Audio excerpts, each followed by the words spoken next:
Brought two by MNS। आज के इस लेक्चर में हम क्लास 12 के चैप्टर 4 सारणिक या डिटरमिनेंट की जो आपकी एक्सरसाइज है 4.5 वो हम डिस्कस करने वाले हैं। और यहाँ पर जो आपका टॉपिक है इनवर्स ऑफ ए मैट्रिक्स, मतलब किसी भी आव्यूह का प्रतिलोम हम किस तरीके से फाइंड कर सकते हैं, किसी भी आव्यूह का प्रतिलोम।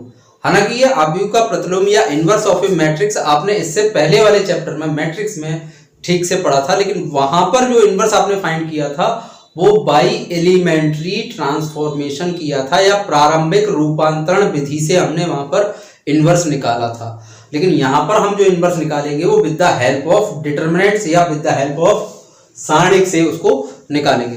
पहले मैं 2x2 का एक आव्यूह ले रहा हूं। आव्यूह है आपका a बराबर 1 2 3 4 और इसका ऑर्डर जो है या इसका क्रम जो है वो 2x2 का है।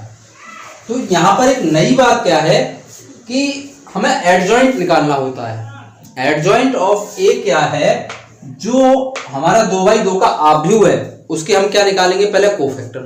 कोफैक्टर में आपको डिस्कस कर चुका हूं, उसकी डिटेल के लिए आप पहले वाला पार्ट आप देख सकते हैं। इससे पहले वाला पार्ट जो है उसमें आपको डिटेल मिल जाएगी। तो कोफैक्टर हम किस तरीके से फाइंड करते हैं वो मैं बता चुका हूं। तो पहले आप क्या निकालोगे, सारे कोफैक्टर निकालोगे, उन कोफैक्टर से एक मैट्रिक्स बनाओगे, उन कोफैक्टर से एक आव्यूह बनाओगे या उन सहगुणनखंड से एक आव्यूह बनाओगे।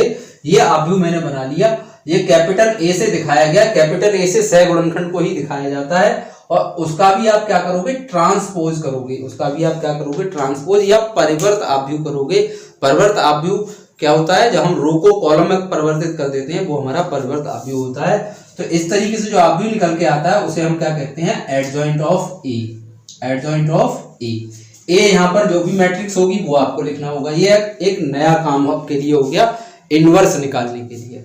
ओके, और यहाँ पर पहले आपको फाइंड आउट करना होगा डिटरमिनेंट ऑफ ए। तो हम साइन ऑफ डिटरमिनेंट लगा लेते हैं और इसको सॉल्व आउट करते हैं। और सॉल्व करने पर आपको मिला 4 - 6 = -2। दैट मीन्स डिटरमिनेंट ए जो है आपका 0 नहीं आया। ये मैं इसलिए बता रहा हूं, अगर आपका डिटरमिनेंट 0 आ जाता है, अगर ये 0 आ जाता है तो आप उसका इनवर्स नहीं निकाल सकते। ये पहले ही पता लग गया तो कोफैक्टर निकालने की जरूरत ही हमें नहीं पड़ेगी। तो यहां पर डिटरमिनेंट ए हमारा 0 नहीं है, इसका मतलब ए इनवर्स क्या है, हमारा एग्जिस्ट कर रहा है, विद्यमान है या उसका इनवर्स निकाला जा सकता है। पहली बात। अब हम बात कर रहे हैं कोफैक्टर्स की। तो पहला कोफैक्टर क्या होगा, यहां से a11 -1 raised to power 1 + 1। इन नंबरों को प्लस करते हैं, बता चुका हूं। तो 1 1 के लिए आपको फर्स्ट रो और फर्स्ट कॉलम को छोड़ना होगा। फर्स्ट रो फर्स्ट कॉलम को छोड़ा तो आपको क्या मिला, 4 मिला। जैसे ये फर्स्ट रो है आपकी और ये आपकी फर्स्ट कॉलम है, तो क्या मिला, 4 मिला, वो लिख दिया। ऐसे ही आपने निकालना है a12। a12 आपका आ गया -1 की पावर 1 + 2। अब फर्स्ट रो और सेकंड कॉलम को छोड़ने पर आपको मिलेगा 3। अब मैं यहाँ डिटेल में नहीं लिख रहा हूँ, डायरेक्टली लिख रहा हूँ -1 की पावर 2 + 1। अब सेकंड रो और फर्स्ट कॉलम को छोड़ना है। सेकंड रो और फर्स्ट कॉलम को छोड़ोगे तो आपको 2 मिलेगा × 2। ऐसे ही आपको 2 2 निकालना है तो -1 की पावर 2 + 2 और आपका second row second column, second row और सेकंड कॉलम को आप छोड़ोगे तो आपको 1 मिलेगा। -1 की पावर 2 एक सम संख्या है तो 4 आएगा। यहाँ पर माइनस आएगा, -3, यहाँ पर आपका -2 और यहाँ पर आपका +1। ये आपका आ गया कोफैक्टर या सहगुणनखंड। अब मैं निकाल रहा हूं adjoint of A. Adjoint of A में जो कोफैक्टर आपने निकाले थे उनके मान यहाँ पे रख दो। a11 का मान आपका 4 आ गया, a112 का -3 आ गया, इसका -2 है और इसका है आपका 1। ये आपका एडजॉइंट है और इसका भी क्या करना पड़ेगा, आपको परिवर्त आव्यूह निकालना पड़ेगा। परिवर्त आव्यूह का मतलब रो को कॉलम में लिखना पड़ेगा। तो 4 - 3 जो रो में है उसको कॉलम में लिख दिया और इसको सेकंड रो को सेकंड कॉलम में। ये हमारा एडजॉइंट आ गया। हम फाइंड करते हैं A inverse. A inverse = 1 determinant of A into adjoint of A. ये आपका सूत्र है। तो यहाँ पर डिटरमिनेंट ए का मान हम फाइंड आउट कर चुके हैं, कितना था आपका, -2 और एडजॉइंट ए हम फाइंड आउट कर चुके हैं, वो लिख लेते हैं 4 - 2 -3 1। अब यहाँ पर -2 से प्रत्येक संख्या को आपको भाग करना होगा। तो यहाँ से आएगा आपका -4 +2 +3। 4 से 2 से 4 को भाग करोगे सॉरी, तो आपका आएगा -2, -2 से 2 को भाग करोगे तो आपको 1 मिलेगा, और -2 से जब 3 को भाग करोगे तो 3/2, और -2 से जब 1 को भाग करेंगे तो -1/2 मिलेगा। ओके, 2 से 4 कट गया, 2 आ गया, 2 से 2 कट गया, आपका 1 आ गया, और यहाँ पर आपका 3/2 आ गया, यहाँ 1/2 आ गया। ये आपका क्या हो गया, इनवर्स हो गया। किसी भी आव्यूह का प्रतिलोम आपने फाइंड कर लिया यहाँ पर सारणिक की मदद से। एक इंपॉर्टेंट बात और, अगर एडजॉइंट ए आपको चाहिए और मैट्रिक्स आपका 2x2 ऑर्डर का है तो एक शॉर्टकट मेथड भी है।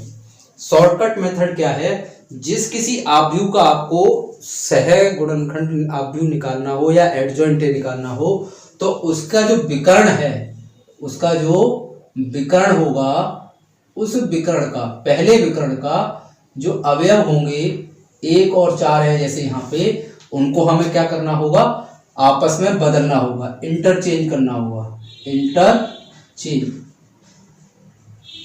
और दूसरे जो विकर्ण में अवयव आपको दिख रहे हैं उनकी केवल साइन बदल देना, मतलब जो प्लस का है वो माइनस का लिख दिया जाएगा, जो माइनस का है वो प्लस का लिख दिया जाएगा। तो यहाँ पर 1 और 4 है तो मैंने विकर्ण के अवयव बदल दिए, 4 और 1 लिख दिया। यहाँ पर 3 और 2 के चिन्ह जो हैं उनको चिन्ह बदल दो, दोनों प्लस के हैं तो दोनों माइनस के आ जाएंगे। अब आप चेक कर सकते हो कि जो यहाँ एडजॉइंट ए निकाला था वो एडजॉइंट ए यही है, 4 - 2 - 3 1 है ना शॉर्टकट मेथड। पर ये शॉर्टकट मेथड केवल 2x2 के आव्यूह में ही लागू होगा, मतलब 2x2 का जो आपका मैट्रिक्स होगा उसी में एप्लीकेबल होगा, 3x3 के आव्यूह में ये एप्लीकेबल नहीं होगा। अब मैं आपको बताने जा रहा हूँ 3x3 क्रम का आव्यूह। अब है हमारा 3x3 क्रम का एक आव्यूह, इसका भी आपको इनवर्स फाइंड आउट करना है, ए इनवर्स। प्रोसेस वही है, फॉर्मूला वही है। सबसे पहले इसका डिटरमिनेंट फाइंड आउट करेंगे, सारणिक। तो सारणिक में इन अवयवों को लिख लो, जो भी अवयव आपके हैं, बस चिन्ह आपका सारणिक का लग जाएगा। विस्तार आपकी मर्जी है, आप किसी के भी पदों में आप विस्तार कर सकते हो। तो पहले मैं R1 के पदों में विस्तार कर रहा हूं, तो 1 को ले रहा हूं तो किसका आएगा, 2 और 4, 2 - 3 - 2 और 4, फिर यहाँ पर +1 के लिए 0 और -3 3 और 4। इसी तरीके से आपका 2 के लिए 0 2 और 3 - 2 सॉल्व करते हैं। तो 8 - 6 +1 0 +9 2 0 - 6। तो आपको मिलेगा डिटरमिनेंट ऑफ ए बराबर 8 में 6 गए 2 +9 और -12। तो यहाँ से डिटरमिनेंट ऑफ ए आपका आ गया -1। ओके, अब यहाँ पर मैंने जो R1 के पदों में जब विस्तार किया है तो 1 - 1 और 2 है, तो 1 1 और 2 लिखे हैं। माइनस मैंने क्यों हटा दिया, क्योंकि चिन्ह प्रॉपर्टी के अनुसार प्लस माइनस प्लस ये चिन्ह होता है। तो यहाँ पर पहला वाले रो के टर्म में मैंने विस्तार किया है तो इसलिए प्लस माइनस प्लस का यूज किया गया है, तो वो माइनस और ये माइनस आपका प्लस हो गया। ओके, अब हम फाइंड करने जा रहे हैं इसके कोफैक्टर्स ऑफ मैट्रिक्स। कौन कौन से आएंगे, A11 A12 A13, ये सारे कोफैक्टर आपको निकालने पड़ेंगे। तो पहला A11 -1 की पावर 1 + 1, फिर यहाँ पर फर्स्ट रो और फर्स्ट कॉलम को छोड़ने पर, फर्स्ट रो और फर्स्ट कॉलम को छोड़ने पर जो बचा उसको लिखना होगा 2 - 3 -2 और 4। फिर A12 -1 की पावर 1 + 2। अब फर्स्ट रो और सेकंड कॉलम को छोड़ दो, फर्स्ट रो और सेकंड कॉलम, तो 0 - 3 और 3 4। एंड A13 -1 की पावर 1 + 3। यहां पर आपका आएगा फर्स्ट रो और third column, first row third column 0 2 3 -2। Next है A21 -1 की power 2 + 1। Second row first column को रिमूव करो, तो सेकंड रो और फर्स्ट कॉलम, सेकंड रो आपकी ये है, फर्स्ट कॉलम ये है, सेकंड रो फर्स्ट कॉलम, तो -1 2 और -2 4। A22 second row second column -1 की पावर 2 + 2। आप सेकंड रो और सेकंड कॉलम को छोड़ो, तो सेकंड रो और सेकंड कॉलम को जब आप छोड़ोगे तो 1 2 3 4 2 3 4। इसी तरीके से A23 आपका आ जाएगा -1 की पावर 2 + 3। तो सेकंड रो और थर्ड कॉलम को छोड़ो, सेकंड रो थर्ड कॉलम 1 -1 और 3 - 2 सेकंड रो और थर्ड कॉलम। नेक्स्ट A31 -1 की पावर 3 + 1। तो अब की बार आपको क्या करना है, थर्ड रो और फर्स्ट कॉलम, तो थर्ड रो और फर्स्ट कॉलम ये रिमूव करना है। तो बचा कितना, -1 2 और 2 -3। A32 -1 की power 3 + 2 third row second column, third row second column 1 - 2 0 -3। A33 -1 की power 3 + 3 third row third column तो 1 -1 और 0 और 2। अब इनको सॉल्व कर लेते हैं। यहाँ -1 की पावर एक सम संख्या आएगी तो प्लस का चिन्ह रहेगा, और अंदर हल करेंगे तो आपको मिलेगा 8 - 6। तो ये आपका आंसर आ गया यहाँ से 2। यहाँ पर -1 की पावर एक विषम संख्या है तो माइनस का चिन्ह रहेगा, तो अंदर जब हल करोगे तो 0 और प्लस का आपका 9, लेकिन माइनस की वजह से -9 हो जाएगा। यहाँ पर आपका माइनस की पावर एक सम संख्या है तो प्लस का चिन्ह रहेगा, और अंदर आएगा 0 - 6, फाइनली माइनस का 6। ऐसे ही यहाँ पर माइनस का चिन्ह रहेगा, और 4 की गुणा 1 में करोगे आप तो माइनस का 4 और प्लस का 4, तो ये आपका हो गया 0। नेक्स्ट -1 की पावर सम संख्या तो प्लस का, और 4 की गुणा 1 से करेंगे 4 - 6, तो ये मिलेगा आपको -2। नेक्स्ट -1 की पावर 3 और 2 5, तो विषम संख्या माइनस का चिन्ह रहेगा, -2 की 1 से गुणा करेंगे -2 और +3, 3 में से 2 गया 1 और माइनस चिन्ह पहले से है तो -1। फिर 3 में माइनस की पावर 4 एक प्लस का रहेगा, और माइनस +3 -4 तो -1। 3 -1 की पावर माइनस रहेगा, और यहाँ पर -3 -0, तो ये आपका आ गया +3। एंड लास्ट इज -1 की पावर 3 + 3 प्लस का चिन्ह रहेगा, और अंदर 2 - 0, तो ये आपका 2 आ गया। सारे कोफैक्टर्स हमने निकाल लिए। अब सारे कोफैक्टर्स निकालने के बाद इससे हम एक आव्यूह बनाएंगे, वो सारे एलिमेंट्स हमें उसमें लिखने होंगे।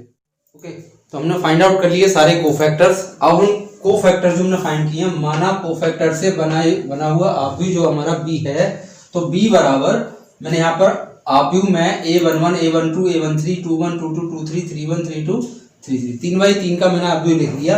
और यहाँ पर जो जो मान आपने निकाले थे वो A11 का मान आपका 2 है, A12 का मान -9, A13 का -6, A21 का मान 0, A22 का मान -2, A23 -1, ऐसे ही -1 3 और 2, ये आपका आ गया B। अब आपको फाइंड आउट क्या करना होगा, एडजॉइंट ऑफ A।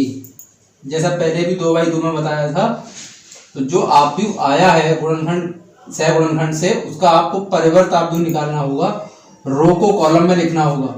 तो जो रो में अवयव हैं उनको मैं कॉलम में लिख देता हूँ, 2 - 9 -6 0 -2 -1 और -1 3 और 2, ये आपका आ गया एडजॉइंट A। और A inverse equals to 1 determinant of A into adjoint of A, ये आपका सूत्र है। तो यहाँ पर डिटरमिनेंट A की वैल्यू मैं बता चुका हूँ, -1 निकाली थी सबसे पहले, और यहाँ पर जैसा है वैसा आप लिख लो। उसके बाद हमें -1 से क्या करना होगा, प्रत्येक पद को भाग करना होगा।